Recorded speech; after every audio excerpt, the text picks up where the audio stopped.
Di antara politisi di luhur, ieu kepercayaan bule, ieu kepercayaan rakyat ngadu. Timbul huru-hara internasional bakal naik. Timbul huru-hara internasional bakal naik. Taya di Indonesia ge tinggal pencet knop doang jegur ujian anak. Huru-hara internasional geus mendekati di Indonesia. Terjadilah di luar Indonesia. Dulu Irak akibat yalbisakum syi'a wa yudhiqa ba'dakum ba'sa ba'd. Dibere nyicipan ku Gusti Allah siksa sebagian bangsa jeung sebagian deui. Kuari mah serang, kital, peperangan. Ieu geus dibejakeun ku Gusti Allah tak ieu ayatna. Ulah kaget lantaran nu hiji nyembah ka Gusti Allah Irak, Baghdad, nu hiji nyembahna ka patung. Beda potensi nu aya di Irak loba luar biasa lobana. Amerika teu bogaeun di dinya teh. Tah di dieu teh panas Amerika serang geus. Dikibarkeun bendera salib perang luar biasa. Di dinya muatanna loba. Diawali ku potensi bumi nu dipake kahayang ku Amerika lantaran teu daya teu upaya supaya menggebu. Nah, bendera salib perang salib kuari dipaekeun. Perang lah dahsyat ti ditu bodar ti dieu pae. Wabeh ngaran-ngaran perang mah pararah bae. Yalbisakum syi'a wa yudhiqa ba'dakum ba'sa ba'd. Ditimbulkan ku Allah bakal siksa. Siksana kumaha? Ialah diaduk-aduk ku Gusti Allah melalui syiar organisasi golongan-golongan. Wa yudhiqa ba'dakum dibere ngasaan ku Gusti Allah sebahagian bangsa ba'd ku siksaan sebagian bangsa deui. Perang multinasional jeung Irak dia kasaksian ku urang. Selesai eta berangkat deui Libya. Selesai Libya, Syria.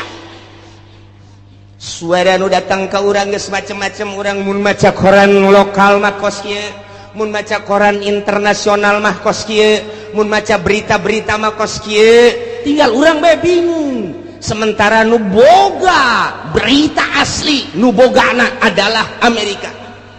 Urang teu daya teu upaya soal berita. Aya ge selundupan berita-berita nu asli, apa iya apa tidak, apa iya apa tidak.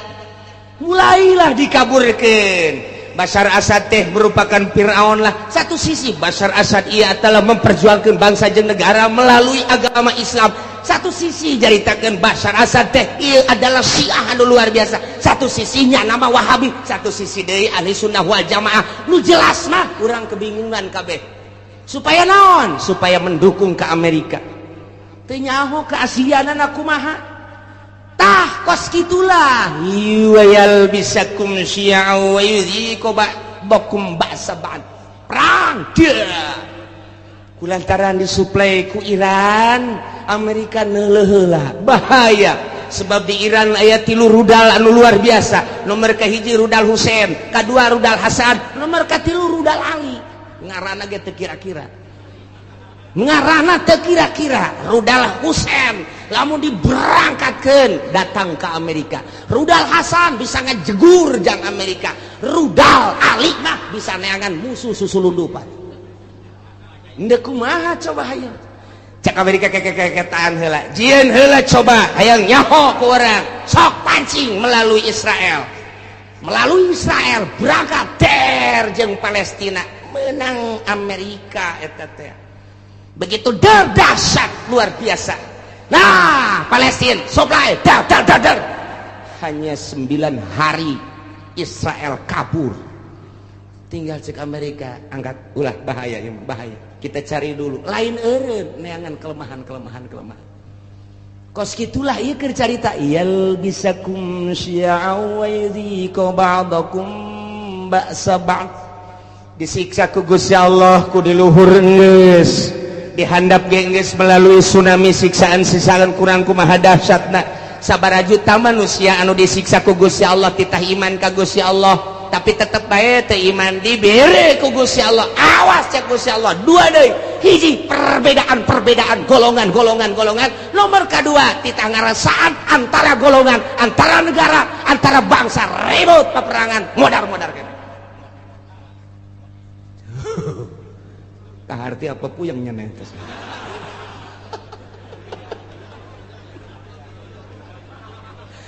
Internasional dibawa ke urang. Nah, caner geus. Encana geus berurusan anak Taliban terus bae militan di mana aya perang di dinya nya nama aya Osama bin Laden geus eueuh ditambah deui ku ari tetep aya ditambah deui ku organisasi HTI secara internasional jauhlah ge secara internasional araya di tiap-tiap peperangan teh berbagai organisasi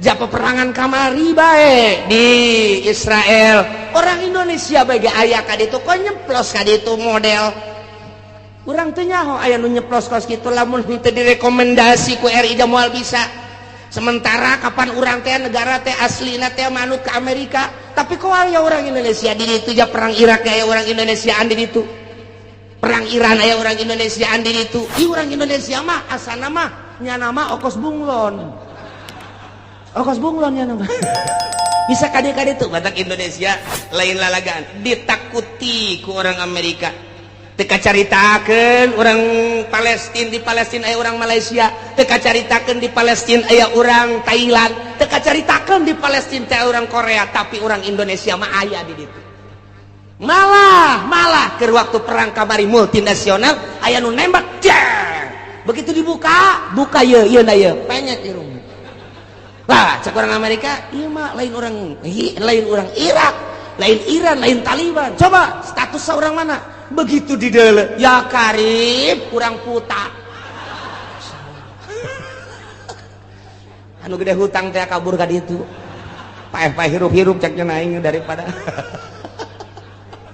Indonesia sangat diperhitungkan Masya Allah tak poso ribut poso nasional tamata tapi berbau internasional saha nu lempang ka poso ternyata aya sababaraha organisasi dilarang ku pemerintah tetep bae datang ka ditu namun teu datang ka ditu poso terus-terusan nu dipencit ustad teh nu ditembak kiai teh anu dipanah nu dipedang datanglah organisasi ti urang padahal teu dimeunangkeun ku pemerintah poso-poso bae datang ka ditu ngibarkeun bendera perang siap meuli bejakeun ku kula organisasi nu mana ngan nyana minta izin ka kula bos sombong amat cenah sekali-sekali sombong lah niku mah Indonesia mah kos kitu eta di Palestina bae aya di Taliban teh aya ya Allah ya Rabbi nu mantak aneh eta pan kudu make kapal udara haju kudu make biaya pan eta teh atuh make naon kitu ngaranna birokrasi perjalanan anu luar sakedangkeun steril steril luar biasa mau kemana tujuannya apa tapi aya kan di ditu Masya Allah nu mantak ke mun perang deui ku urang diajak ka ditu naik naon cenah kiai ngojay paeh di laut asana ieu mah meme perang geus malodar Indonesia ulah sembarangan di Indonesia nu dak diperhitungkeun ku Amerika sangat diperhitungkan Indonesia mangke bae perangna terakhir bae cek ganas tetap di perangan mah di perangan terakhir asana bangsa Haji Makmun mah paeh ti heula moal kaburu nya nama geus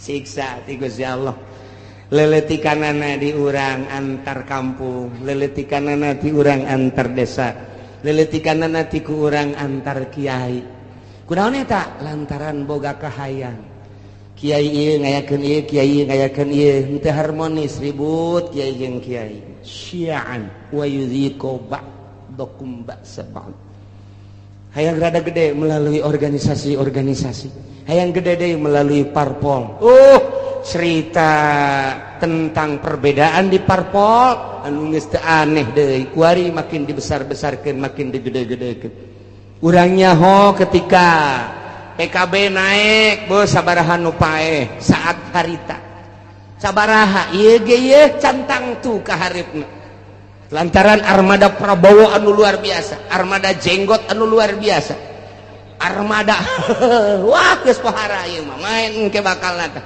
nah ieu sing ada ieu beusi jadi siksa ti Gusti Allah mun sia teh iman ka aing mun sia teu taat ka aing teu takwa ka aing bere siksa opat hiji ti luhur min fauqikum dua ti handap min arjulikum mun ti luhur jeung ti dihandap teu dianggap awas aoyel bisa kumsian aing yeun tah tata golongan engke golongan lain sakadar cicing wa yuziko ba'dakum ba'saban ribut perang.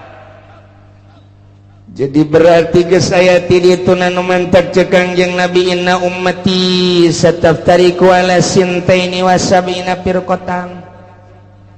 Sayyana umat kaula bakal paberencai ngajadi 72 golongan. Kabeh ngaku ahli sunnah padahal ma'an najiyatu firqatun nu salamat mah bakalna sapirqah. Jararieun jelema golongan atas namana Islam boro-boro organisasi cacak-cacak partai ge make atas nama Islam. Baheula P3 make atas nama Islam, kemudian PKB make atas nama Islam, PNU make atas nama Islam. Padahal mah di Indonesia mah kapan teu meunang nyeun partai Islam lantaran KBG huluna adalah demokrasi. Teu meunang berbau sara, tapi kelantaran nipu ke masyarakat make aturan Islam lain aturan, make lebo Islam. Ujung-ujung nama atuh henteu. Lah nanaonan ribut Golkar jeung P3, ribut P3 jeung PKB, ribut KB jeung PNU, ribut jeung PD, ribut. Nah perputaran pilpres nu tahun itu sabaraha anu paeh, pilpres kamari sabaraha anu paeh, tinggal pilpres anu bakal sing hade lantaran merupakan siksa. Urang mengadoa baik ka Gusti Allah Subhanahu wa ta'ala. Jadi kukumahakeun ke negara urang teh tetep kos kieu bae sebab can aya nu niatan untuk merubah, membangkitkan semangat rakyat jeung bangsa mengarah ke jujur jeung adil can aya. Ku ayeuna sakitu mah cuek-cuek bae biasa-biasa bae. Wae milih-milih bae ngan ulah datang ka gusur-gusur eungkeuy-eungkeuyan teu nyaho maksud sing hade. Lantaran ieu teh ya siksa ti Gusti Allah. Ku luhur geus, ku handap geus, dibuatlah hasil urang keneh. Iyalah yal bisakum syia'u wa yudhiqu ba'dakum ba'sa. Ya Allah ya Rabbi nu mantap Kangjeng Nabi waktu turun ayat ieu ngadua ka Gusti Allah. Langsung nangtung Kangjeng Nabi koma Nabi sallallahu alaihi wasallam fatawaddoa langsung ala wudu. Beres ngala wudu fasa'ala robah ngadoa ka Gusti Allah, ngadoana ya Allah ala yursila alaihim azaban min fawqihim wa min tahti arjulihim wa la yalbisa ummatahu syi'an wa yudhiqu ba'dahum ba'sa ba'd. Ngadoa Kangjeng Nabi seperti eta tah Gusti, ulah diturunkeun ka umat abdi siksa ti luhur, ulah diturunkeun ka umat abdi siksa ti handap, ulah diturunkan ku Gusti siksa anu campur aduk berbagai golongan organisasi sehingga ribut ko ba'dahum ba'sa ba'd, ulah ribut antara bangsa abdi jeung bangsa abdi, umat abdi jeung umat abdi. Gusti nyuhunkeun ka Gusti ngadoa Kangjeng Nabi teh lantaran dibukakeun hijab ku Gusti Allah teh ribut kampung jeung kampung, desa jeung desa, kabupaten jeung kabupaten, provinsi jeung provinsi, berbagai manusia huluna kiai jeung kiai, politikus jeung politikus deui, ahli ekonomi jeung ahli ekonomi, antara provinsi jeung provinsi, antara negara jeung negara, walah ditembongkeun ku Gusti Allah teh umat paberencaina anu luar biasa sehingga bergelimpanganna mai ti berbagai negara-negara. Kangjeng Nabi nangis ngadoa Gusti ulah terjadi seperti eta atuh Gusti. Kumaha tah waktu eta fahabatta ilaihi Jibril alaihi salam, Allah ngutus malaikat Jibril turun bijakeun Jibril ke Muhammad, ya Muhammadu innaka sa'alta rabbak arba'an, anjeun teh ngadoa ka Gusti Allah nyuhunkeun supaya disalametkeun tina 4 rupa tadi, siksa ti luhur, siksa ti handap, siksa golongan-golongan jeung siksa peperangan-peperangan antar bangsa. Nah fa'atauka isdatain wa mana'aka isdatain, nu dua ku Gusti Allah diijabah, nu dua mah henteu. Bebeja malaikat Jibril dua diijabah, dimuhunkeun ku Gusti Allah, nu dua henteu. naon anu dua cek Kangjeng Nabi ya Jibril layatiyahum adzabum min fawqihim wa min tahti arjulihim yastasiluhum nu dua siksa ti luhur jeung siksa ti handap mah moal dina aya nage eta teh moal terlalu dahsyat. Siksa ti luhur paling aba-aba doang, siksa ti handap paling aba-aba doang, sekali-sekali digempakeun eta mah hanya sebagian kecil cek malaikat Jibril, disunamikeun hanya sebagian kecil. Moal terus-terusan Gusti Allah nyiksa seperti eta mah moal nu dua diijabah. Nah cek Kangjeng Nabi lantaran nu dua eta mah fa innahuma adzaban likulli ummatin istajma'at ala takdzibi tanabiha wa raddi kitabi rabbiha. Lantaran nu dua eta mah patalina jeung kaimanan ka pangeran jeung kaimanan ka kitab pangeran. Geus urusanana di pangeran teh mah. Lantaran nya teh iman bae atau maksiat bae, teu percaya kana Al-Qur'anul Karim atawa ngarobah status hukum Al-Qur'anul Karim. Ku Allah dibereng ke ti luhur jeung ti handap ala kadar doang Muhammad teh mah. Moal dahsyat jasa moal. Moal nu dua mah tetep diijabah sanajan aya ala kadar. Anu dua deui nah lamun nu dua deui mah Muhammad eta mah cek Gusti Allah ditahan tamah walakinnahum yalbisuna syi'an wa yudhiqu ba'dahum ba'sa ba'd. Nu dua ieu mah hiji bakal timbul golongan eta mah teu diijabah ku Gusti Allah. Nomor kedua bakal ribut antara umat, antara agama, antara bangsa. Eta moal diijabah teh diijabah tetap tama bakal terus bae eta mah. Bahkan wa yuhiqu ba'dahum ba'sa ba'd bakal ngarasakeun peperangan antar negara jeung negara. Geus aya ti dituna nu mantak ahli tafsir mah ketika perang Irak Amerika teh aneh. Ketika perang Libya teh aneh. Perang deui Palestina teh aneh. Lantaran geus aya dina Al-Qur'ana awyal bisakum syi'an wa yuhiqu ba'dakum ba'sa ba'd. Masyaallah ya manu dua mah teu Kangjeng Nabi naros Jibril nah anu dua ieu kon teu diijabah. Padahal mah poharaja saya mah merupakan siksaan wa hazani azabani li ahli al-iqrar bil kutub wa tasdiq bil anbiya. Lantaran nyana percaya ka kitab, percaya ka nabi ngan nyana teu make kitab jeung teu make nabi. Lantaran nyana percaya kana Al-Qur'anul Karim dimusabaqahkeun mulai tingkat RT datang ke tingkat nasional, datang ke tingkat internasional. Quran dimusabaqahkeun antar negara Pakistan, India, Mesir, Irak, Iran, Arab. Oh timbullah juara satu dipakai henteu. Kahiji. Nomor kedua percaya bahwa Nabi akhir zaman adalah Kangjeng Nabi Muhammad. Di berbagai negara diakui bahwa Muhammad adalah Nabi akhir zaman. La nabiyya ba'dahu dari Nabi sabada Kangjeng Nabi. Tapi teu pernah diikuti ajaran-ajaran Kangjeng Nabi. Bahkan dikatukangkeun nyana teh make ajaran manusia, ajaran jelema ku nafsuna bae. Nah, ieu mah bakalna peperangan mal eureun-eureun. Iyalah geus dinyatakeun dina Al-Qur'anul Karim, urang kuari ngarasakeun. Percis jasa. Mulai antar sekolah lantaran teu ka Allah, guruna teu ka Allah, muridna teu ka Allah, ribut ka jenting kumaha. Antara lembaga ribut lantaran henteu ka Allah, antara yayasan ribut lantaran henteu ka Allah, antara organisasi ribut lantaran lain neangan ridho Allah, hanya semata-mata neangan pitayeun doang, antara parpol ribut lantaran henteu lillahi ta'ala, henteu aya misi ikhlas, kabeh ge semata-mata hanya jang dirina doang. Nah iyalah bakal mual eureun-eureun siksa nu dua mah. Hiji yal bisakum syi'a bakal timbul golongan campur di dieu. Nomor kedua geus aya golongan yuziqu ba'dakum ba'sa ba'd, golongan nu ieu nyerang ka nu ieu nyerang kana, timbullah peperangan.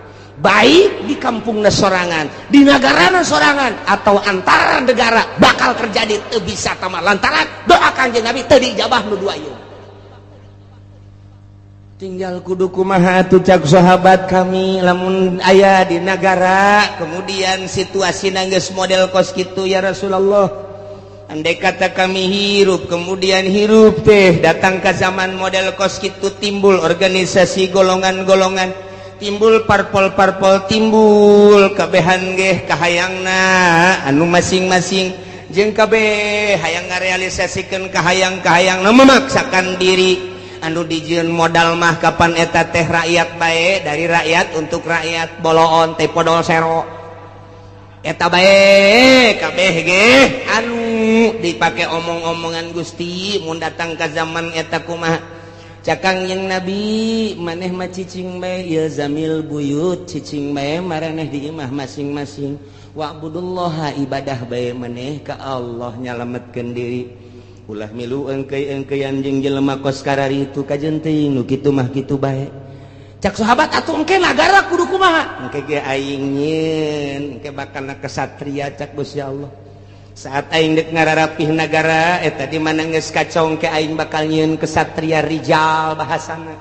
engke rijal ku aing ditimbulkeun anu gagah nu luar biasa engke ge moal paharti ku otak-otak manusia saat eta bakal mimpin bangsa mimpin umat mimpin negara di luar konstatir manusia engke ge bakal ditimbulkeun ku aing tah ke geus aya kesatria bakalna ke kakarak umat nuturkeun satungtung can aya kesatria mah ulah waka cek manusia engke cirina kumaha Gusti eta kesatria nu bakal mimpin bangsa model kos kitu teh cirina deuleu bae engke si Semar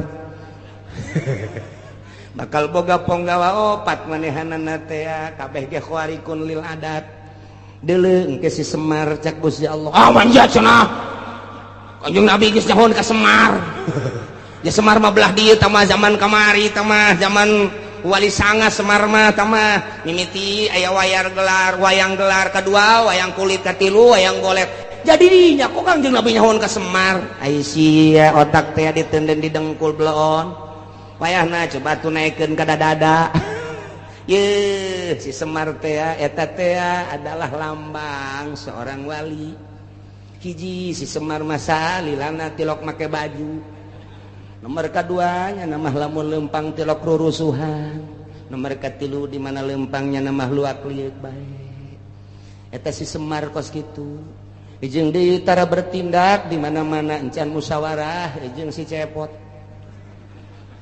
sia seuri sok tongton meureunnya tetepnya nama kudu musyawarah heula jeung si Udel jeung si Cepot jeung si Gareng tetep musyawarah ke masukan tidinya berarti nyana nama tilok turun langsung kege aya tangan-tanganna tetep ahli Allah bae kitu jadi didukung ku para ahli Allah geus lamun make bajuna hurung herang keneh lain si Semar tah mah geus urang teh angan ke calon presiden anu henteu make baju siapa bodoh jasa siapa aduh bodoh jasa teangan ke calon presiden anu henteu make sepatu teangan coba anu make sempak doang mantap biasa ieu mah atuh geus bae ku urang duetkeun Oma Irama jeung Rita ya Karim ya Allah ya Rabbi na ieu ku Kangjeng Nabi disilokakeun engke ge aya ahlullah al-arif billah nu bakal mimpin negara nu mantak baheula teh kurang kumaha gagahna di Indonesia berbagai kerajaan-kerajaan coba Sunan Rahmat diutus ku Gusti Allah dilanjutkeun ku para sunan diakhiri ku Sunan Cirebon eta kabeh ahli-ahli Allah Subhanahu wa taala Banten nu katengah katelah degeulna lantaran boga ilmu pucuk umun di dinya di mana hibar satungtung deuleu ngalengkah 40 imah kalengkahan diutus ka dieu teh Maulana Hasanuddin ahli Allah tumbang nu kos karari itu kuari ge lain teu nyarkel kana ilmu kabeh ge ieu bangsa di DPR pusat teh nyekel ilmuna ilmu dugala kabeh lantaran manehanana ditembak supaya ngebul di anu supaya anu nyekelna ilmu karari tu wungkul lantaran ieu nu kuari mah tapakna kabeh ge di Pelabuhan Ratu jeung Nyi Roro Kidul Masya Allah satungtung can kadeuleu ke bakal aya kiai ge menyuarakeun kiai nu asli ikuti urang lamun di deuleu kamari eta Gus Dur teh kos si Semar ja percis Kosi Semar. Coba ge amati, coba ge amati ku tukang wayang makanya hoan ge. Satungtung can aya ulah waka lantaran ieu mah raradutan kabeh ge.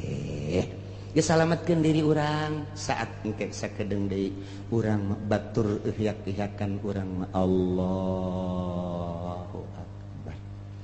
Batur kampanye urang mah salat duha be Allahu Akbar. Duitna mah cokot teh. Eta sia mah sok kitu bae sih blon. Jadi benerna ieu.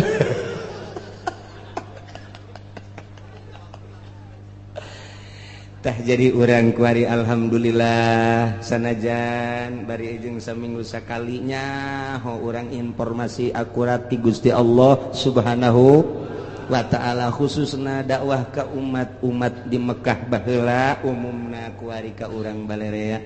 Ternyata ketika ditegor didakwahan ku Kangjeng Nabi teu iman teu percaya datang ka kiwari ge kitu bae bakal dibere opat rupa. Hiji azabam min fauqikum tiluhur bentukna engke mungkin hujan, mungkin bae gledek, mungkin kilat, mungkin hujan batu, badai dan lain sebagainya, angin topan, angin beliun dan lain sebagainya, atau tiana mancercai, gempa, erosi dan lapindo kabeh jadi embek. Nah ieu ditegur ku kitu masih kene maksiat bae ka Gusti Allah bakalna ditimbulkeun yal bisakum syan. Nah nu jelas mah nu dua mah ku Gusti Allah diminimalkeun diijabah doa Kangjeng Nabi, tapi nu dua mah teu diijabah kuari ku urang kasaksian kuari dardir durna kasaksian jasa kuari ieulah keur memeujeuna ayat ieu pas jasa kabeneran jasa urang hirup pas di zaman model nu dicaritakeun ku Gusti Allah melalui Kangjeng Nabi urang Kangjeng Nabi Muhammad sallallahu alaihi wasallam nu mantat unzur kaifa nusarriful ayati la'allahum yafqahun. Pikirku anjeun kumaha Gusti Allah ngajelaskeun kana dalil-dalil kekawasaan Gusti Allah. Allah mah maha kawasa, moal aya nu bisa nyalametkeun di awalna ge tadi ketika saat-saat kritis saha nu bisa nyalametkeun. Ketika dahsyatna siksa, dahsyatna penyakit, dahsyatna musibah. Nah ieu teh baik ti luhur maupun ti handap atawa dibentuk ku berbagai organisasi atawa ku parpol eta teh merupakan siksa-siksa anu dijual mah rakyat jeung bangsa jeung nagara, padahal mah ajang beuteungna masing-masing eta teh siksa dikorbankeun rakyat hanya demi seseorang, dikorbankeun rakyat hanya demi golongan. Tah eta teh nang Gusti Allah tah deuk mun tayang ka saha cak Gusti Allah aing teh keur lembongkeun ka maha kakawasaan aing. Ku aing dijujurkeun jeung diadilkeun nang aing dihancurkeun ge deuk teu dijujurkeun dibangkalarkeun nang aing. Unzur ikir ku sia, ikir ku anjeun, ikir ku maneh kaifa nusarriful ayati kumaha aing geura ngabulak-balik ngajelaskeun dalil-dalil, baik dalil nas Al-Qur'an langsung dibaca maupun dalil langsung kejadian-kejadian alam atau manusia-manusia nu buang kalara. Deuleu maksudna naon?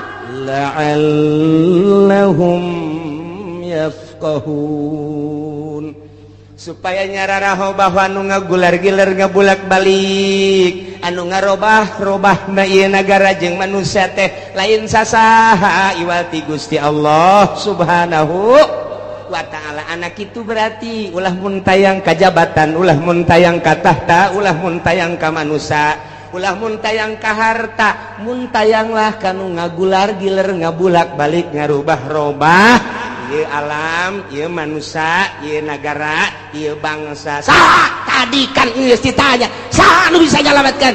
Qul Allahu yunajjikum. Nu bakal bisa nyalametkeun mah Gusti Allah Subhanahu wa ta'ala. Setelah urang nyaho nu bakal nyalametkeun Gusti Allah engke ge Allah mere sabab ka manusia kesatria, nu bakal nyalametkeun bangsana engke ditimbulkeun ku Gusti Allah ahli Allah anu selalu ka Allah bae. Beurang jeung peuting mentana ka Gusti Allah ke manusia ge bakal paham kana caritaan-caritaan kesatria eta. Iyalah seorang waliullah. Nyana nyamaran engke aya di negara, engke aya di pedagang, engke aya di petani, engke aya di kalangan cacah, engke aya di kalangan menak, selalu aya nyana mah hadir diakui ku berbagai lapisan masyarakat. Etalah engke nu bakal mawa bangsa jeung negara di tiap-tiap negara masing-masing, baik di Indonesia maupun di luar Indonesia. Amerika nu selalu jadi musuh sebab Yahudi kadinya. Komplotan etalah nu bakal jadi musuh biang keladi lantaran didinya bakal nate timbul Yahudi anu bakal jadi sasaran ketika aya kesulitan-kesulitan anu terjadi di masyarakat, baik kesulitan-kesulitan alam kadeleuna kumaranehanana, aya angin, aya batu, aya hujan teureun-eureun, aya badai, aya gempa minimal lini erosi, kemudian aya tsunami, atawa sandang pangan mahal, atawa paila, atawa keributan-keributan. Nah, panyakit-panyakit coba tah ketika kos kitu saha anu bisa ngaleungitkeun jeung nu bisa nyalametkeun. Bejakeun Muhammad ke ahli Mekah. Bejakeun. Coba Muhammad. Kangjeng Nabi teh titah nanya ka para ahli Mekah khususna mayunajikum min zulumatil barri wal bahr. Saha coba nu bisa nyalametkeun ka aranjeun kabeh ketika aya zulumatil barri wal bahr. Artina zulumatil barri teh popoek berang, popoek daratan atau popoek lautan, merupakan suatu kedahsyatan siksa.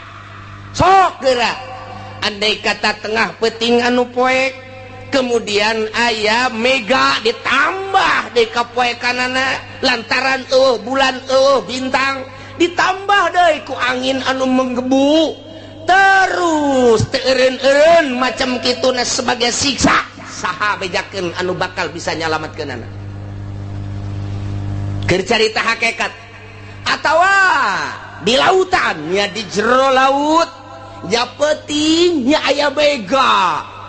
Bayangkeun ku urang ditambah deui ombak anu luar biasa naik ka darat atawa di laut anu keur naik parahu, naik sampan, naik kapal atau anu keur ngojay.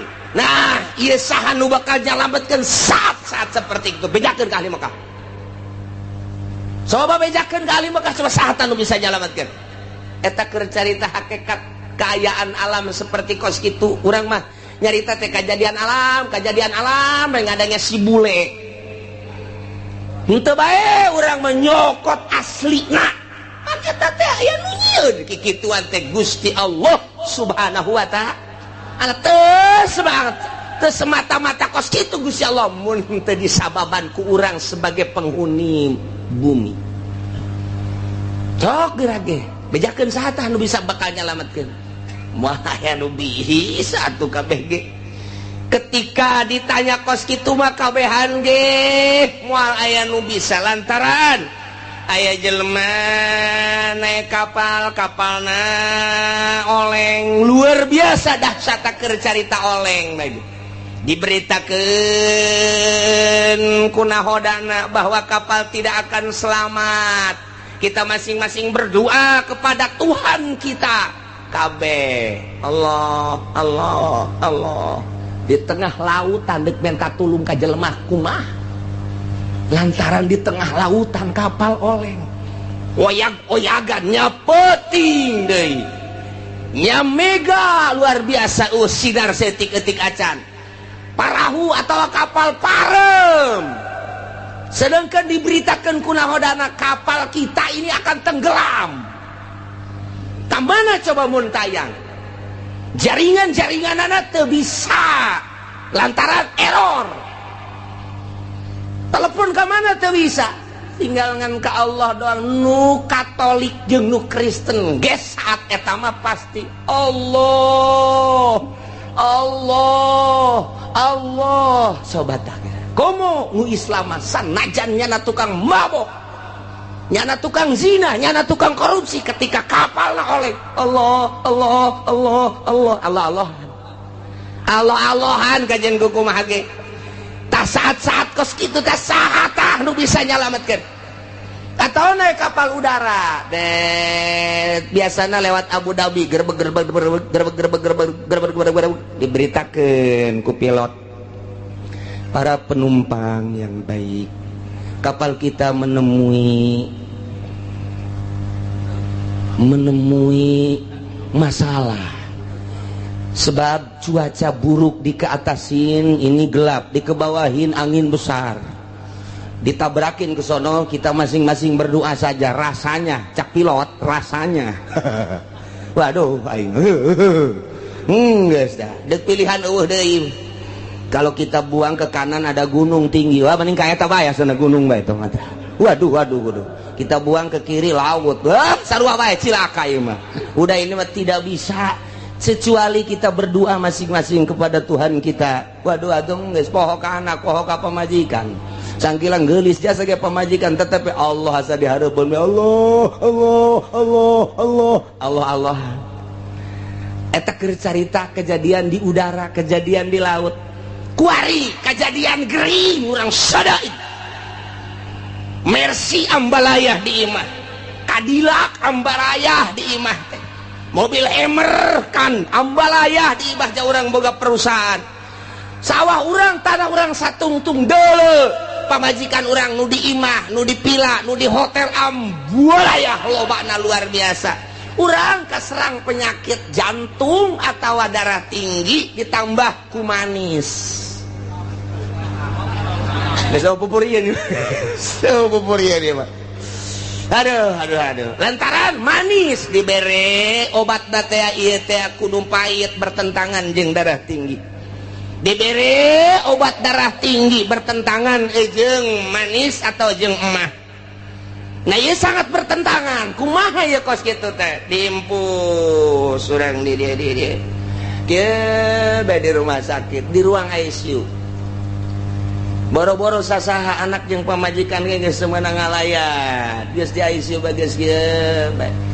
Mobil ambalayah di imah, perusahaan urang ambalayah di unggal kota. Pamajikan urang sakitu gareulisna nu luar biasa, tanah urang satungtung deuleu.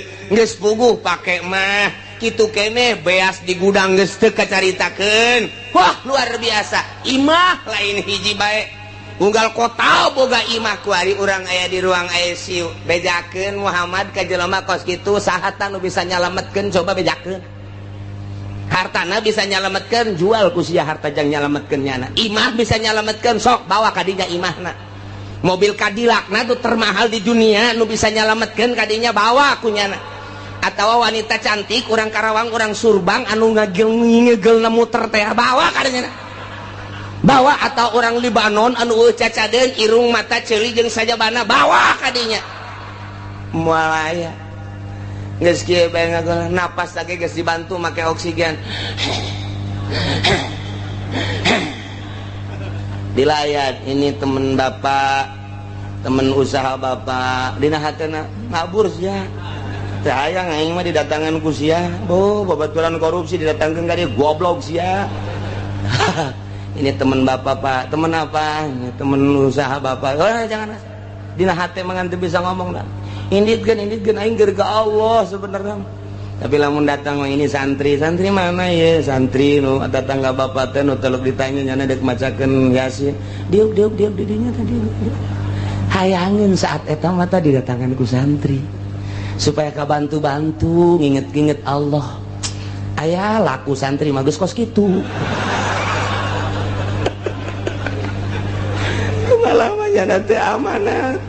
Coba si santri teh kiai kita ka dieu kitu mangmacakeun tah cai.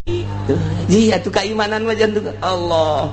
Nyana geus ge Allah teh inget ka mobil, teh inget ka imah, teh inget ka istana, teh inget ka jabatan, teh Allah. Bejakeun Muhammad. Saat nu bisa nyalametkeun saat-saat kritis modal kos kitu. Apakah nyala boga pikiran harta bakal nyalametkeun? Moal aya. Apakah nyana boga pikiran imah mewah gedung istana nu bakal nyalametkeun? Teu aya.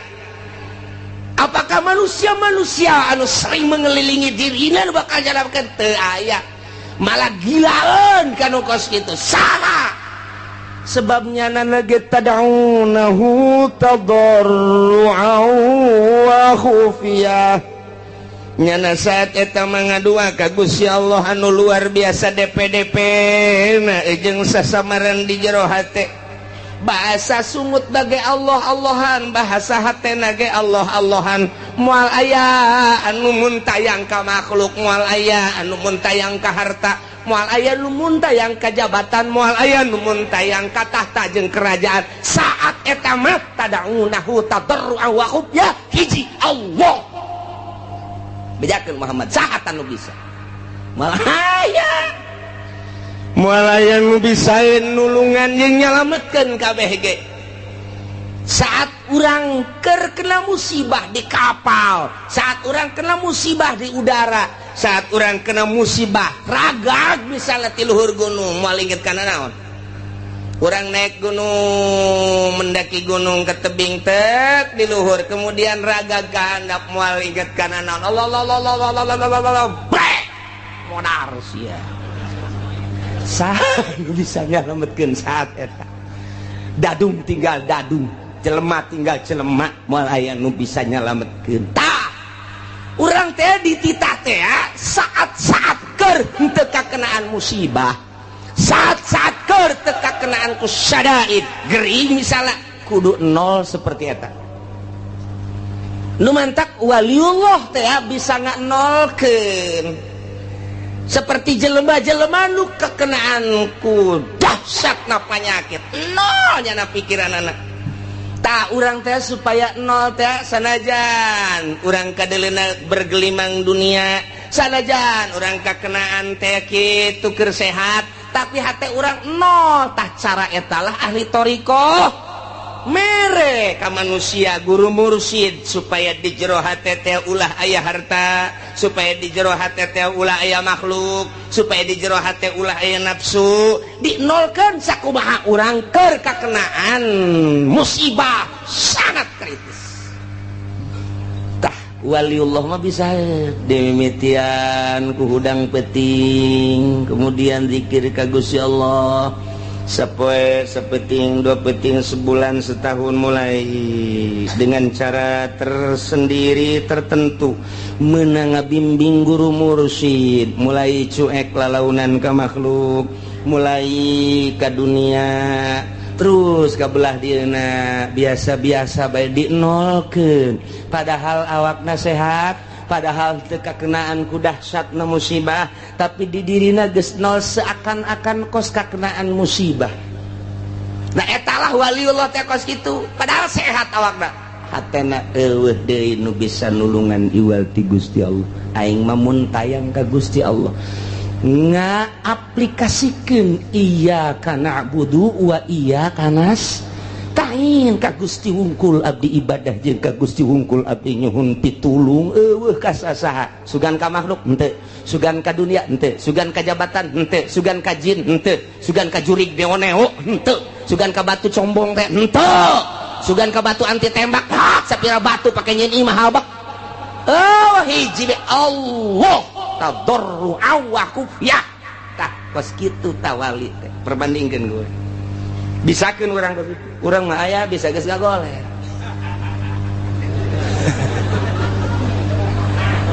arawas buraga daing keur ka Allah recok kakena teh tipi pareuman tipi ngagoler badi nungguan bae isuk bae sore tipi ya we pindahkeun budak pindahkeun abah nek zikir we ka Gusti Allah puyeng mah asa-asa ngai nek di ka Allah padahal mah tipi loba mobil moga segala rupa awaskeun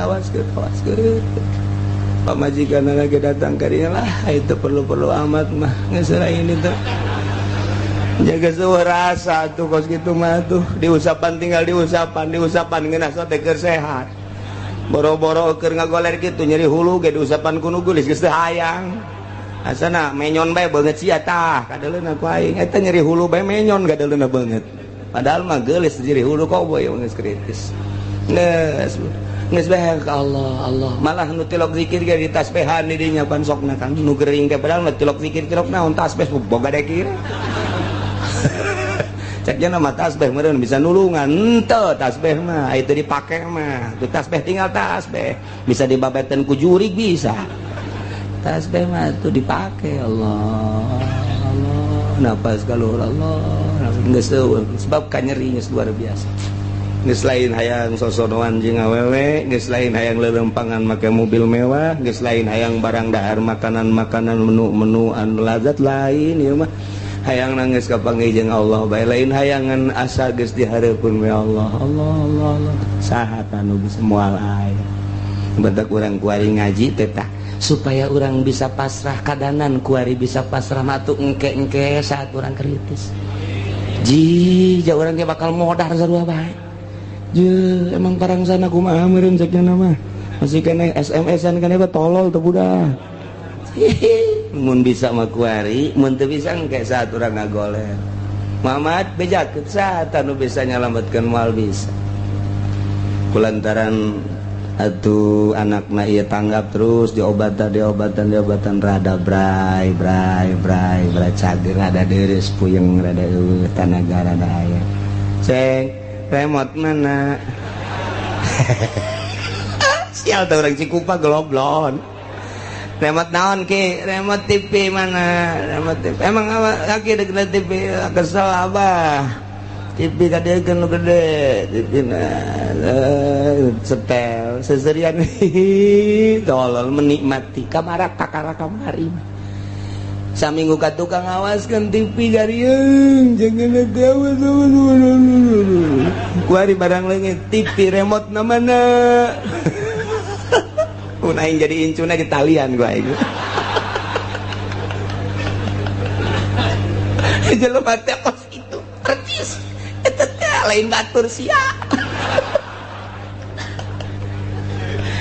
ya Karim ya urang kasinggung ku Quran ya masyaallah pohara jasa ya Allah teh kos kitu tangga bejakeun ka urang percis ya Allah ya Rabbi bejakeun Muhammad saat di lautan saat anu bisa ngabebaskeun jeung nyalametkeun di saat udara di udara kakenaan musibah saha anu bisa nyalametkeun di saat nyana kena penyakit anu sangat kritis mun tayang ka saha bejakeun coba di saat recokna kaayaan budaya politik ekonomi riweuh saha anu bisa nyalametkeun bejakeun ka ahli Mekah qul bejakeun Muhammad ka ahli Mekah eta mah moal bisa aya anu nyalametkeun anu tatadina manehanana ngomong waktu keur kakenaan ku musibah mah ngomongna teh bari ngadoa ka Gusti Allah la in anjaitana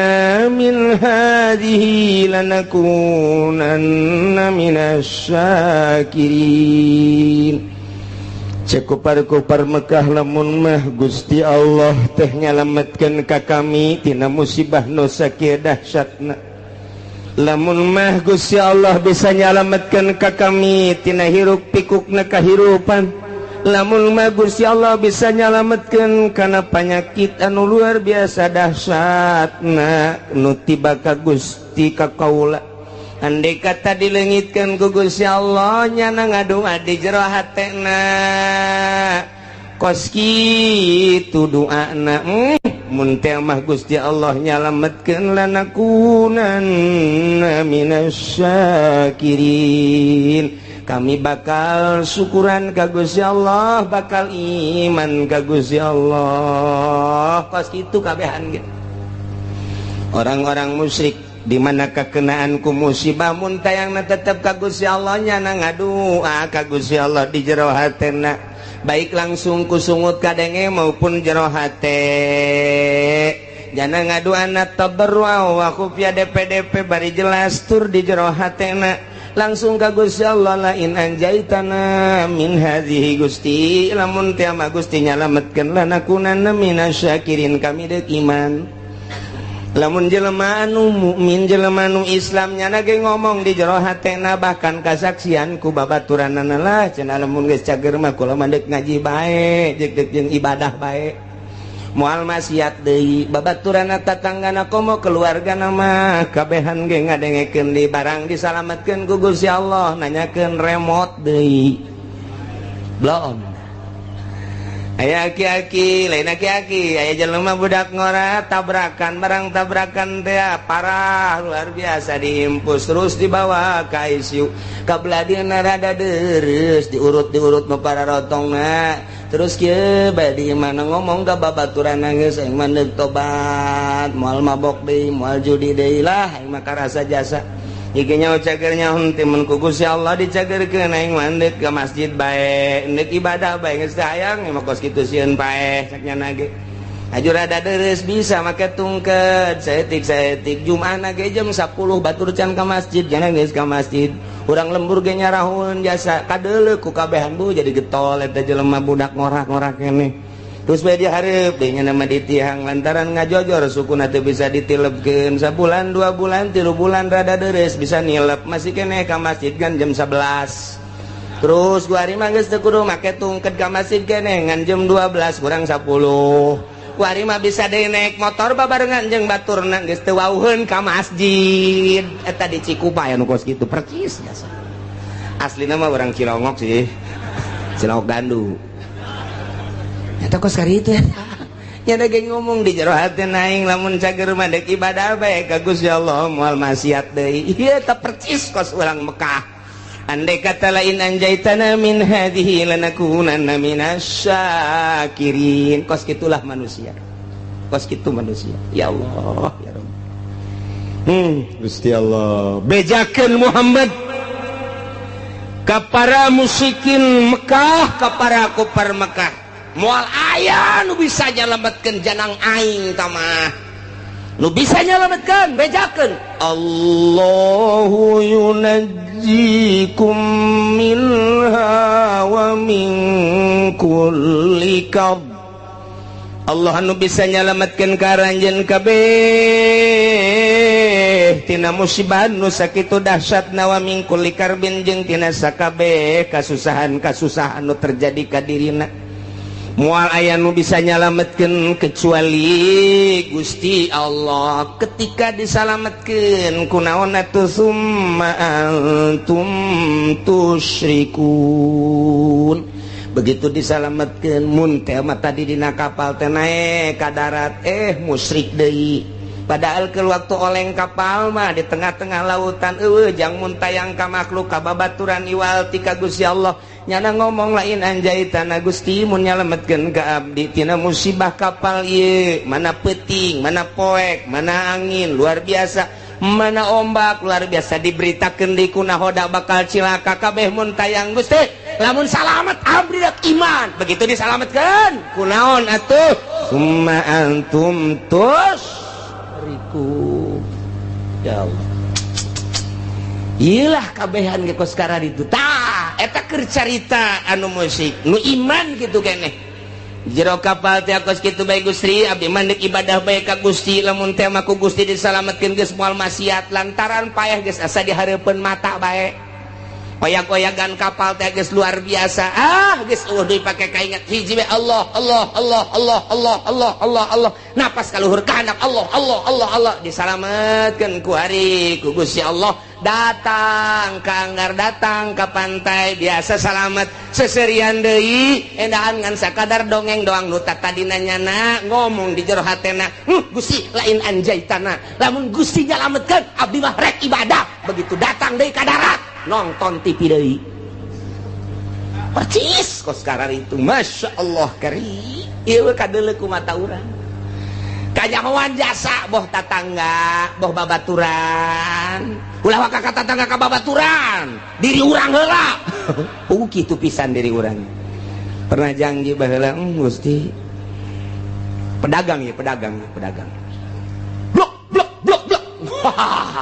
nyieun imah 2 tingkat pagerna luhur jasa teka dirian ku batu mobil salin ganti pakaian burulang pereleng luar biasa dahar sakumaha kahayang nyana luar biasa maju usahana blek melian tanah gering jual tanah nu itu gering terus keneh bae mobil jual tinggal imah doang jual imah ge ya aya istilah lah harta mah tatalang raga jual kabeh anak rage bah jual bae bah lah nu penting abah cager tanah nu nang melian beak mobil menang melian beak kabeh perusahaan ge ambruk tinggal imah-imahna nu pagera luhur teh 2 tingkat jual kuari meuli nu sederhana gering can cager keneh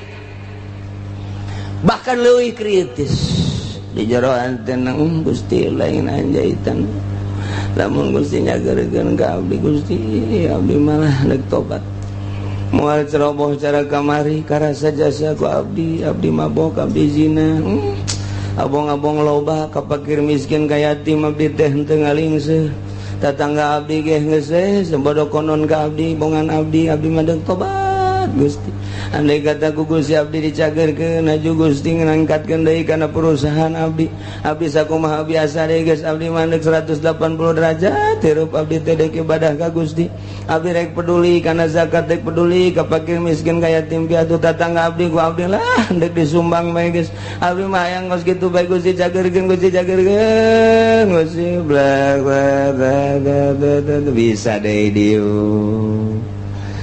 bae ngobrol jeung keluargana abah rada cager abah alhamdulillah geura doakeun bae ku kabehan abah nih kusah deui geus cager malah kan abah mah eunana mah deuk ngitung-ngitung zakat fakir miskin segala rupa lah deuk moal cara bah atuh didoakeun ku kabehan ayo geus kuari geus rada sehat-sehat mulai engkeut-engkeut dagang deui mulai awal-awal mah bager hitung Gusti zakatna sabaraha aja can loba ieu pantau mah hitung zakatna sok tatangga bagikeun rapi bagi gede poho deui kuari asupkan nelayan deui di Jati jeung lurah-lurah asup deui kuari kabarbar asup deui kuari ancup deui tah eta kamari mah lain anjaitanna Gusti lamun nyageurkeun ka abdi lanakunana minasyakin abdi deuk ibadah ka Gusti tapi kunaon begitu dicageurkeun janjana ge nyaho nu nyageurkeun teh Gusti Allah summa antum tusyrikun endahan ambalayah deui lain saeutik teh di lemur urang nu kos kitu kanyahoan kasaksian ku urang teh ambalayah hampir 99,9% kitu jasa ya Allah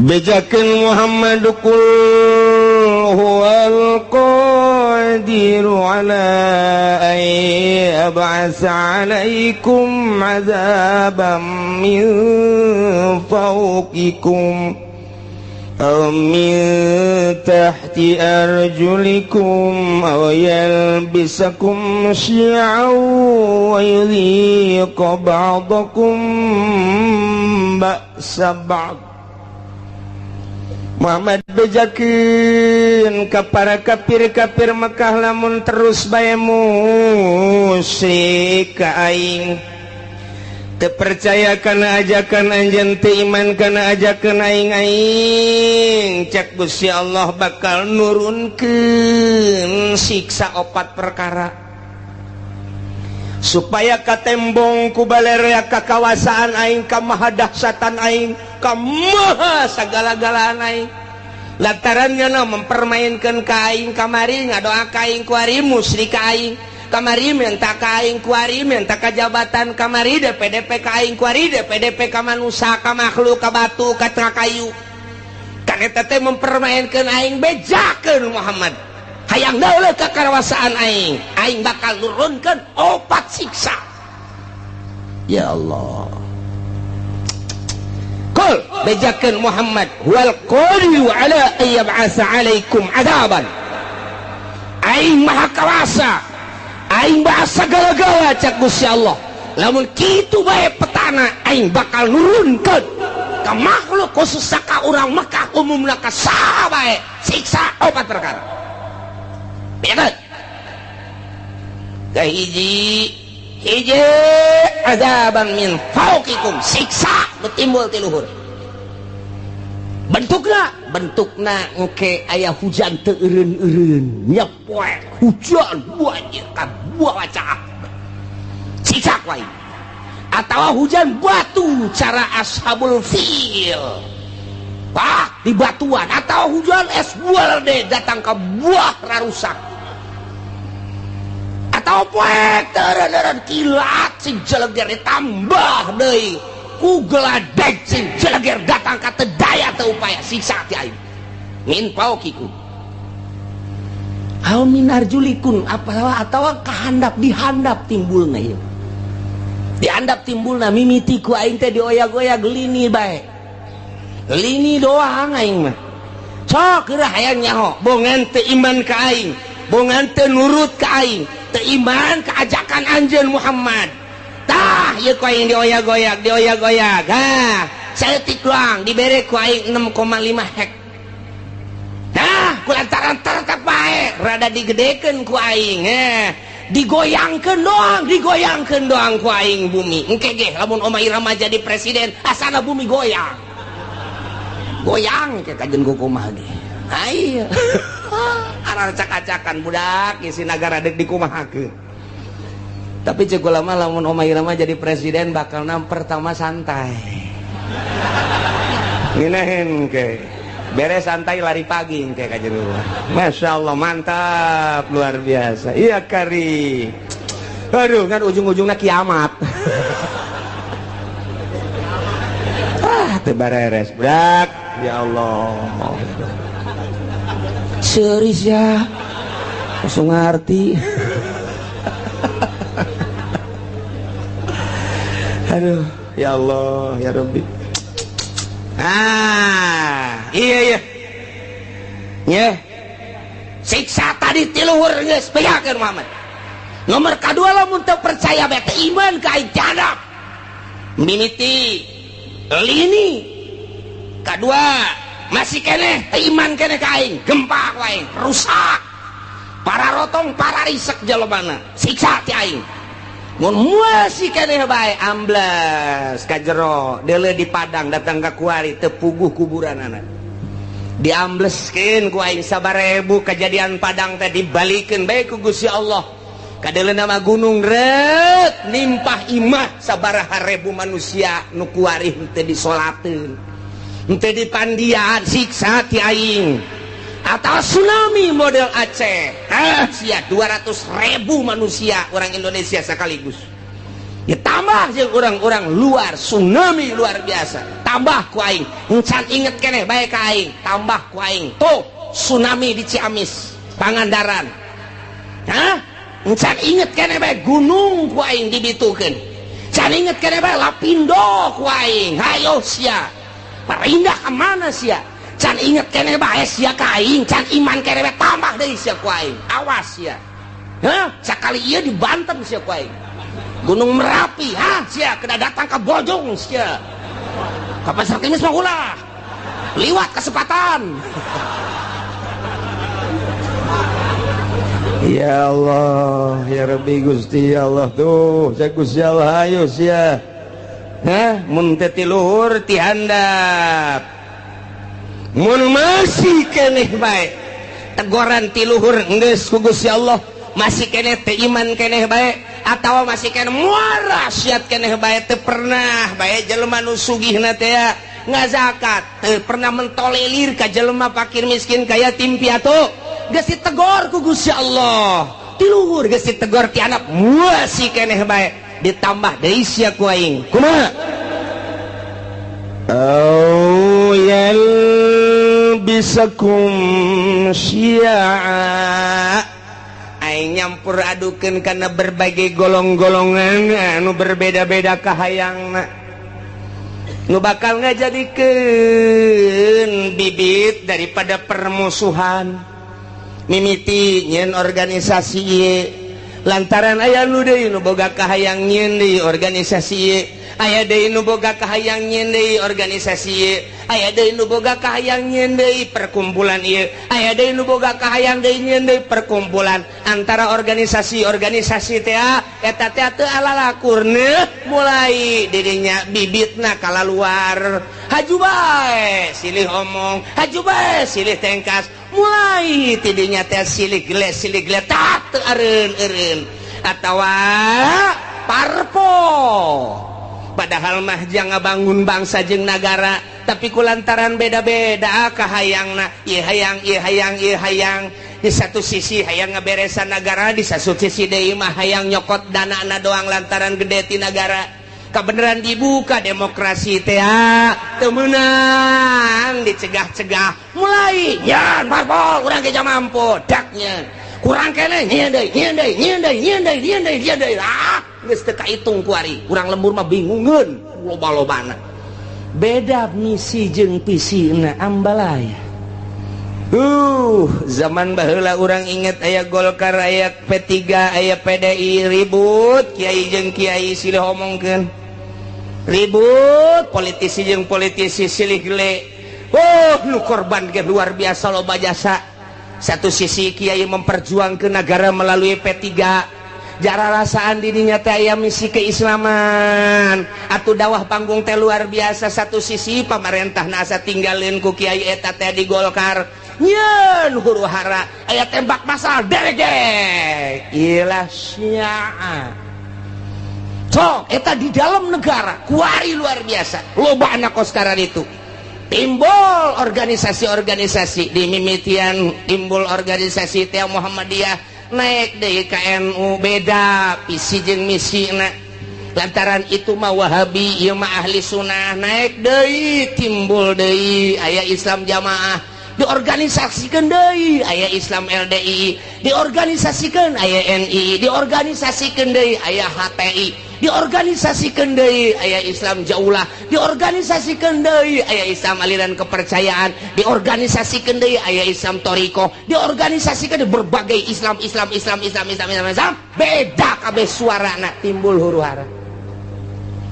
Aya di Qur'ana kos kitu mantak ahli tafsir mah senyum bae. Teh aneh jak Gusti Allah na geus nyaritakeun lobana kahayang merupakan siksa lantaran naon poho ka Gusti Allah kabeh. Di balik jeung organisasi aya udang. Iya aya udang di balik batu. Tah eta mah kos kitu tah. Nah, nu mentek nyen organisasi sok diradesek. Komo dek aya kepentingan negara. Bisaan jasa Soeharto mah buat organisasi Pancasila, buat KNPI, buat organisasi tek-tek jeung bengekna dijieun supaya ngadukung ka ditu. Anu henteu milu kadinya sok dea tumpas. Kot kitulah kaayaanana. Kiai pisah antara Kiai Golkar jeung Kiai P3 jeung Kiai PDI. Kuari teh dimodernkeun. Kiai modern jeung Kiai Salap ribut luar biasa. Kiai Salap jeung Kiai Salap ribut. Tuh ieu teh geus aya, ieu teh merupakan siksa lantaran kabeh teu ka Allah. Ieulah siksa ti Gusti Allah. Ausiaan au yalbisakum syi'a teu karasa ku urang. Toel ku urang kiai eta. Tuh aing sarua ka Allah, jeung ngaji. Kos kari itu ngomong. Toel kiai nu sok sangeunahna bae. Loba omong. Hayu bae urang berjuang sia di dinya aing di dieu. Kabeh teu bisa dihijikeun. Visi dan misi disatukan teu bisa. Kabeh ngabogaan visi jeung misi nu berbeda-beda. Ribu. Ya karim, masyaallah. Lamun sarua dek ngabangun bangsa jeung nagara, atuh daon make jeung silih gelek. Silih tumpas, silih omongkeun, silih ajukeun. Ya Allah ya Rabbi, kuari geus 3 di Indonesia anu matak ngajadikeun huru-hara besar, KPK, polisi, hiji deui naon? Hayu sia. Kuari geus jadi 3 ngakar tek. Geus, masyaallah. Geus teu bisa. Naon kitu ngaranna harmonis kuari teh. Geus dihandapna geus siap dek perang kuari. Abri geus kabagi 3. pihak iya pihak itu pihak iya. Geus kos kitu di Indonesia lantaran boga kahayang pancenah ieu teh negara urang, pancenah ku urang dibangun, danana kan ti masyarakat. Kunaon atuh ku ari teh kos kararitu polisi geus teu percaya ka KPK, KPK geus teu percaya ka kitu yudikatif, geus teu percaya deui ka legislatif, geus teu percaya deui ka eksekutif. Main silih salahkeun DPR kuari nyalahkeun polisi, polisi kuari nyalahkeun KPK, KPK terus bae nyalahkeun DPR, DPR nyalahkeun polisi, polisi nyalahkeun KPK. Di BPK ngajukeun berpermasalahan supaya tetap diangkat, eksekutifna kuari kasienan berontak melalui yudikatif. Ieu negara urang, ieu negara urang deuk kumaha coba pikir cenah dek ngaberesan masyarakat nyanana beresaneun, nyanana beresan urang mah teu kumaha je kieu bae nonton nyana ieu teh kuari teh kos kitu mun hayang nyaho di negara urang. Lamun nu sok mengamati politik di Indonesia seperti eta geus teu kudu nonton TV, teu kudu ngadengekeun radio, ngaji sia di dieu bakal nyaho. Asa kieu nyaho ti mana aing mah susuganan. Bukan aing mah susuganan kos kitu bae lah pokona mah. Lamun aing salah deleukeun. Je nu mantak sakieu deui bakal ditangkep. Kaje nu di luar mah ulah kena nyaho. Ji tuh polisi geus teu bisa ngamankeun DPR lantaran DPR nyalahkeun polisi. Polisi KPK ge sarua bae geus kos kararitu ku ari teh. Pelaksana sebagai eksekutif kuari geus kasienan lantaran nu mentek kasienan teh kabeh baroga salah. Sedengkeun RI 1 geus amanat awas sampai tembus, awas sampai tembus, awas sampai tembus, awas. Nyana bae sieun besi tembus di urusan rakyat. Endeu karumaha coba lamun dibukakeun eta kakarak judulna doang, tak kakarak judul tah. Geus mulai tah urang nyaho tah. Geus mulai tah di koran mah hese mendingan ngadengekeun aing bae sia. Aing mah bener dek ente kos gitu we pokona mah tah. Je, emang kumaha gitu. Masyaallah. Timbul yalbisakum syi'an eta secara nasional. Secara internasional na campur tangan bule di urang. Emrik hayang cicing di urang berleha-leha di nagarana teu boga potensi bumi. Teboga potensi negara hanya jual beli alat perang hasil produksinya na cau eueuh di Amerika mah hui eueuh di Amerika mah swag mah komo eueuh jasa di Amerika mah mun urang ka Amerika coba urang ka ditu teh hayang swag moal aya di urang teh hayang swag jeung naon atuh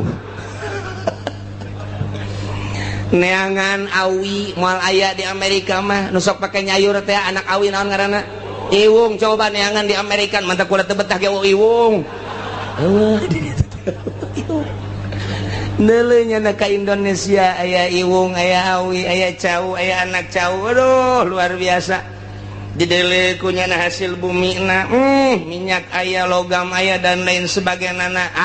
Cekel huluna. Loba omong sia. Guys, ku aing.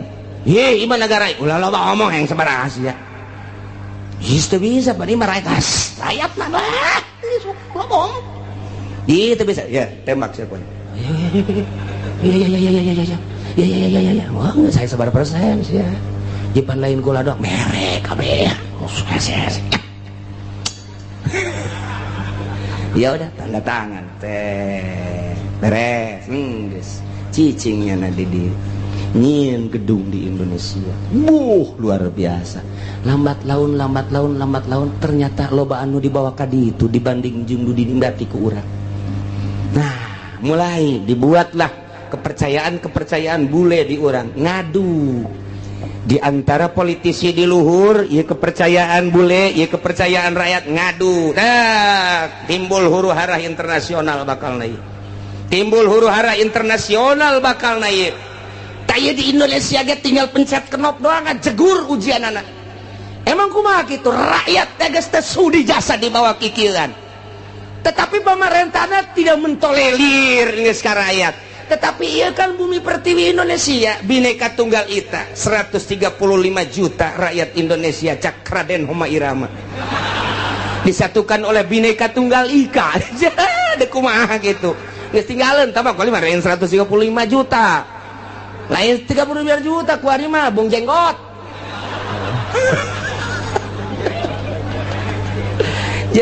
nah iya huru-hara internasional geus mendekati di Indonesia terjadilah di luar Indonesia dulu Irak akibat yalbisakum syi'a wa yudhiqa ba'dakum ba'sa ba'd dibere nyicipan ku Gusti Allah siksa sebagian bangsa jeung sebagian deui kuari mah serang kital peperangan ieu geus dibejakeun ku Gusti Allah tak ieu ayatna ulah kaget lantaran nu hiji nyembah ka Gusti Allah Irak Baghdad nu hiji nyembahna ka patung beda potensi nu aya di Irak loba luar biasa lobana Amerika teu bogaeun di dinya teh tah di dieu teh panas Amerika serang geus dikibarkeun bendera salib perang luar biasa di dinya muatanna loba diawali ku potensi bumi nu dipake kahayang ku Amerika lantaran teu daya teu upaya supaya menggebu nah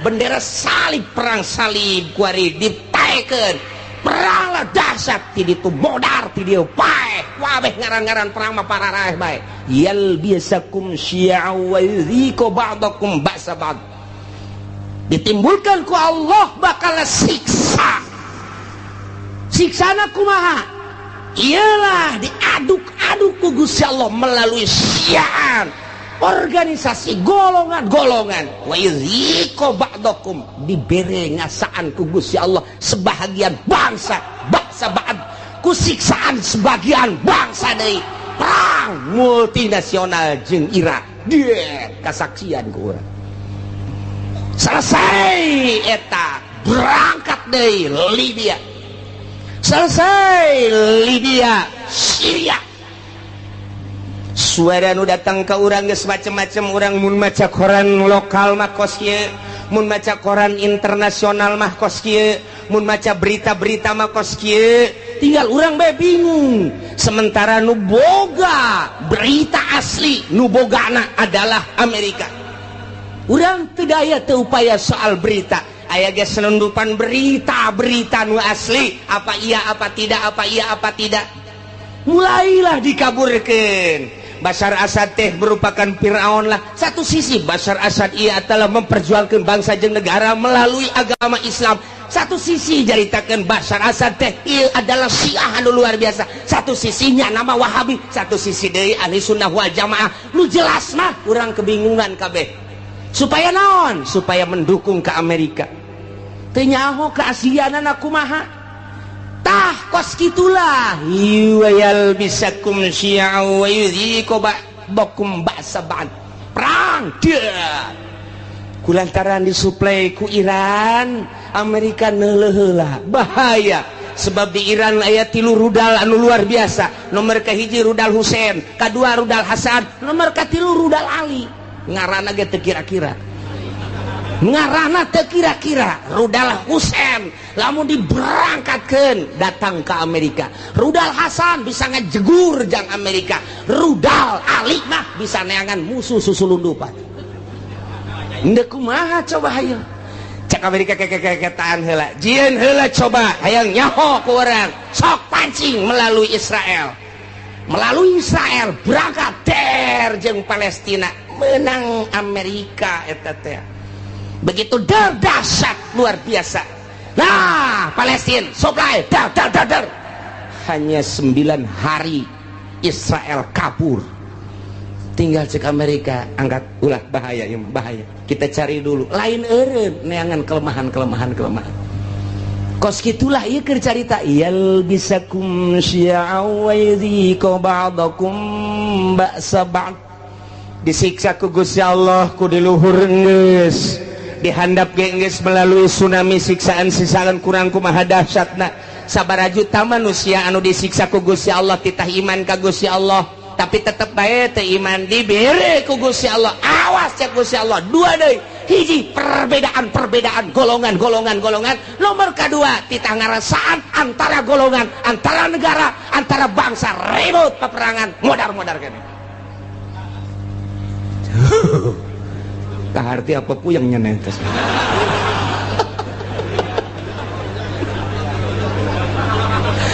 Internasional dibawa kurang dah caner guys, encana guys berurusan anak Taliban terus bae militan di mana aya perang di dinya nama aya Osama bin Laden geus eueuh ditambah deui ku ari tetep aya, ditambah deui ku organisasi HTI secara internasional, jauhlah geus secara internasional araya di tiap-tiap peperangan teh berbagai organisasi ja peperangan kamari bae di Israel, orang Indonesia bagi aya ka ditu kok nyemplos ka ditu model urang teu nyaho aya nu nyeplos kos kitu lamun teu direkomendasi ku RI ga moal bisa. Sementara kapan urang teh negara teh aslina teh manut ke Amerika, tapi kok aya orang Indonesia di ditu ja perang Irak aya orang Indonesiaan di ditu, perang Iran aya orang Indonesiaan di ditu. Ih urang Indonesia mah asana mah nya nama okos bunglon ya nama. Bisa kade-kade tuh batak Indonesia lain lalagaan ditakuti ku orang Amerika. Teka caritakeun orang Palestina, di Palestina aya orang Malaysia. Teka caritakeun di Palestina aya orang Thailand. Teka caritakeun di Palestina teh orang Korea, tapi orang Indonesia mah aya di ditu. Malah ke waktu perang kamari multinasional aya nu nembak. Begitu dibuka ieu na ieu penyet irungna. Wah, cak orang Amerika, iya mah lain orang Irak, lain Iran, lain Taliban. Coba status seorang mana? Begitu di dele, ya karib, kurang putak. Anu gede hutang teh kabur ka ditu. Paeh hirup-hirup cak aing daripada. Indonesia sangat diperhitungkan, masya Allah. Tak poso ribut poso nasional teman-teman. Tapi berbau internasional saha nu lempang ka poso ternyata aya sababaraha organisasi dilarang ku pemerintah tetep bae datang ka ditu. Lamun teu datang ka ditu poso terus-terusan nu dipencit ustad teh, nu ditembak kiai teh, anu dipanah, nu dipedang, datanglah organisasi ti urang padahal teu dimeunangkeun ku pemerintah. Poso-poso bae datang ka ditu ngibarkeun bendera perang siap. Moal bejakeun ku kula organisasi nu mana ngan nyana minta izin ka kula. Bawa sombong amat cenah, sekali-sekali sombong lah. Ini kubah Indonesia mah kos gitu. Eta di Palestina bae aya, di Taliban teh aya. Ya Allah ya Rabbi, nu mantak aneh. Eta pan kudu make kapal udara, haju kudu make biaya. Pan eta teh, atuh make non gitu ngaranna birokrasi perjalanan anu luar sakedangkeun steril. Oh steril luar biasa. Mau kemana? Tujuannya apa? Tapi aya kan di ditu. Masya Allah, mantak ke mun perang deui ku urang diajak ka ditu. Naik naon cenah kiai ngojay. Paeh di laut asana ieu mah. Meme perang geus malodar. Indonesia. Ulah sembarangan di Indonesia mantak diperhitungkeun ku Amerika. Sangat diperhitungkan. Indonesia mangke bae perangna terakhir bae cek geus. Tetep di perangan mah di perangan terakhir. Asana bangsa Haji Makmun mah paeh ti heula. Moal kaburu nya nama geus. Siksa ti Gusti Allah. Leletikanana di urang antar kampung, leletikanana ti urang antar desa, leletikanana ti ku urang antar kiai. Kunaon eta? Lantaran boga kahayang. Kiai ieu ngayakeun ieu, kiai ieu ngayakeun ieu, teu harmonis, ribut kiai jeung kiai. Syi'an wa yudhiqu ba'dakum ba'sa ba'd. Hayang rada gede melalui organisasi-organisasi. Hayang gede deh melalui parpol. Cerita tentang perbedaan di parpol anu geus teu aneh deui. Kuari makin dibesar-besarkeun, makin digede-gedekeun.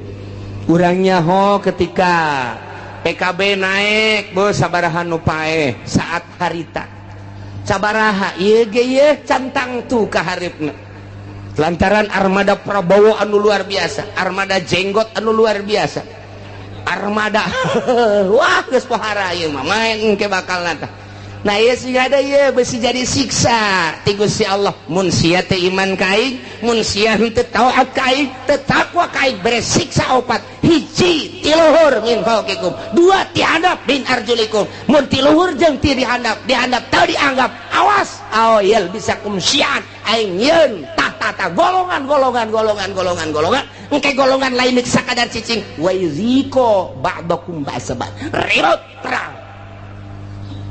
Jadi berarti ke saya tidak itu nanu mantap cekang jeung Nabi inna ummati sataftariku ala sintaini wa sab'ina firqatan. Sayyana umat kaula bakal paberencai ngajadi 72 golongan. Kabeh ngaku ahli sunnah padahal ma'an najiyatu firqatun salamat mah bakal sapirqah. Jararieun jelema golongan atas namana Islam boro-boro organisasi cacak-cacak partai ge make atas nama Islam. Baheula P3 make atas nama Islam, kemudian PKB make atas nama Islam, PNU make atas nama Islam. Padahal mah di Indonesia mah kapan teu meunang nyen partai Islam lantaran KBG huluna adalah demokrasi. Teu meunang berbau sara, tapi kelantaran nipu ke masyarakat make aturan Islam lain aturan, make lebo Islam. Ujung-ujung nama atuh henteu. Lah nanaonan ribut Golkar jeung P3, ribut P3 jeung PKB, ribut KB jeung PNU, ribut jeung PDA, ribut. Nah perputaran pilpres nu tahun itu sabaraha anu paeh, pilpres kamari sabaraha anu paeh, tinggal pilpres anu bakal sing hade lantaran merupakan siksa. Urang mengadoa baik ka Gusti Allah Subhanahu wa ta'ala. Jadi kukumahakeun ge negara urang teh tetep kos kieu bae sebab can aya nu niatan untuk merubah, membangkitkan semangat rakyat jeung bangsa mengarah ke jujur jeung adil can aya. Ku ayeuna sakitu mah cuek-cuek bae biasa-biasa bae. Wae milih-milih bae ngan ulah datang ka gusur-gusur eungkeuy-eungkeuyan teu nyaho maksud sing hade. Lantaran ieu teh ya siksa ti Gusti Allah. Ku luhur geus, ku handap geus, dibuatlah hasil urang keneh. Iyalah yal bisakum syia'u wa yudhiqu ba'dakum ba'sa. Ya Allah ya Rabbi nu mantap Kangjeng Nabi waktu turun ayat ieu ngadua ka Gusti Allah. Langsung nangtung Kangjeng Nabi koma Nabi sallallahu alaihi wasallam fatawaddoa langsung ala wudu, beres ngala wudu fasa'ala robah ngadoa ka Gusti Allah, ngadoana ya Allah alla yursila alaihim azaban min fawqihim wa min tahti arjulihim wa la yalbisa ummatahu syi'an wa yudhiqu ba'dahum ba'sa ba'd. Ngadoa Kangjeng Nabi seperti eta tah Gusti, ulah diturunkeun ka umat abdi siksa ti luhur, ulah diturunkeun ka umat abdi siksa ti handap, ulah diturunkeun ku Gusti siksa anu campur aduk berbagai golongan organisasi sehingga ribut wa ba'dahum ba'sa ba'd, ulah ribut antara bangsa abdi jeung bangsa abdi, umat abdi jeung umat abdi. Gusti nyuhunkeun ka Gusti. Ngadoa Kangjeng Nabi teh lantaran dibukakeun hijab ku Gusti Allah teh ribut kampung jeung kampung, desa jeung desa, kabupaten jeung kabupaten, provinsi jeung provinsi, berbagai manusia huluna kiai jeung kiai, politikus jeung politikus deui, ahli ekonomi jeung ahli ekonomi, antara provinsi jeung provinsi, antara negara jeung negara, walah ditembongkeun ku Gusti Allah teh umat paberencaina anu luar biasa sehingga bergelimpangan mai ti berbagai negara-negara. Kangjeng Nabi nangis ngadoa Gusti ulah terjadi seperti eta atuh Gusti. Kumaha tah waktu eta fahabato ilaihi Jibril alaihi salam, Allah ngutus malaikat Jibril turun tak bijakeun Jibril ke Muhammad, ya Muhammadu innaka sa'alta rabbak arba'an, anjeun teh ngadoa ka Gusti Allah nyuhunkeun supaya disalametkeun tina opat rupa tadi, siksa ti luhur, siksa ti handap, siksa golongan-golongan, jeung siksa peperangan-peperangan antar bangsa. nah fa'atauka isdatain wa mana'aka isdatain nu dua ku Gusti Allah diijabah nu dua mah henteu bebeja malaikat Jibril dua diijabah dimuhunkeun ku Gusti nu dua henteu naon nu dua cek Kangjeng Nabi ya Jibril layatiyahum adzabum min fawqihim wa min wala min tahti arjulihim yastasiluhum nu dua siksa ti luhur jeung siksa ti handap mah moal dina aya nage eta teh moal terlalu dahsyat siksa ti luhur paling aba-aba doang siksa ti handap paling aba-aba doang sekali-sekali digempakeun eta mah hanya sebagian kecil cek malaikat Jibril disunamikeun hanya sebagian kecil moal terus-terusan Gusti Allah nyiksa seperti eta mah moal nu dua diijabah nah cek Kangjeng Nabi lantaran nu dua eta mah fa innahuma azaban likulli ummatin istajma'at ala takdzibi tanabiha wa raddi kitabi rabbiha lantaran nu dua eta mah patalina jeung kaimanan ka pangeran jeung kaimanan ka kitab pangeran geus urusanana di pangeran teh mah lantaran nya teu iman bae atau maksiat bae tak percaya karena Al-Quranul Karim atau ngerobah status hukum Al-Quranul Karim ku Allah dibereng ke tiluhur jeung ti handap ala kadar doang Muhammad tama moal dahsyat jasa moal nu dua mah tetep diijabah sanajan aya ala kadar anu dua deui nah lamun nu dua deui mah Muhammad eta mah cek Gusti Allah ditahan tamah walakinnahum yalbisuna syi'an wa yudhiqu ba'dahum ba'sa ba'd nu dua ieu mah hiji bakal timbul golongan eta mah teu diijabah ku Gusti Allah nomor kedua bakal ribut antara umat antara agama antara bangsa eta mah moal diijabah teu diijabah tetep tama bakal terus bae eta mah bahkan wa yudhiqu ba'dahum ba'sa ba'd bakal ngarasakeun peperangan antar negara jeung negara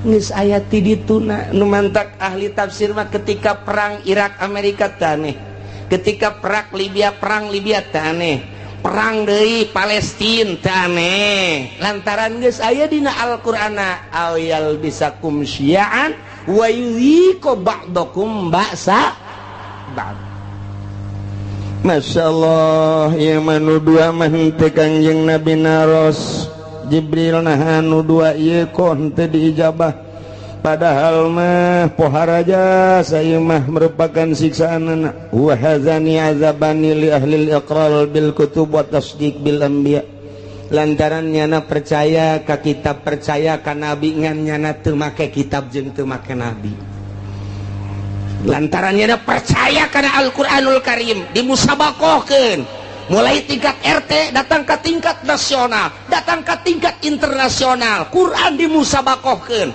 antar negara Pakistan, India, Mesir, Irak, Iran, Arab oh timbullah juara satu dipake henteu kahiji nomor kedua percaya bahwa Nabi akhir zaman adalah Kangjeng Nabi Muhammad di berbagai negara diakui bahwa Muhammad adalah Nabi akhir zaman la nabiya ba'dah dari Nabi sabada Kangjeng Nabi tapi teu pernah diikuti ajaran-ajaran Kangjeng Nabi bahkan dikatukangkeun nyana teh make ajaran manusia ajaran jelema ku nafsuna bae nah ieu mah bakalna peperangan mal eureun iyalah geus dinyatakeun dina Al-Qur'anul Karim urang kuari ngarasakeun percis jasa mulai antar sekolah lantaran teu ka Allah guruna teu ka Allah muridna teu ka Allah ribut ka jenting kumaha antara lembaga ribut lantaran teu ka Allah antara yayasan ribut lantaran teu ka Allah antara organisasi ribut lantaran lain neangan ridho Allah hanya semata-mata neangan pitayeun doang antara parpol ribut lantaran henteu lillahi ta'ala henteu aya misi ikhlas kabeh ge semata-mata hanya jang dirina doang nah iyalah bakal moal eureun siksa nu dua mah hiji yal bisakum syi'a bakal timbul golongan campur di dieu nomor kedua geus aya golongan yudhiqu ba'dakum ba'sa ba'd golongan nu ieu nyerang ka nu ieu nyerang kana timbullah peperangan baik di kampungna sorangan di nagarana sorangan atau antara negara bakal terjadi teu bisa tamah lantaran doa Kangjeng Nabi teu diijabah nu dua ieu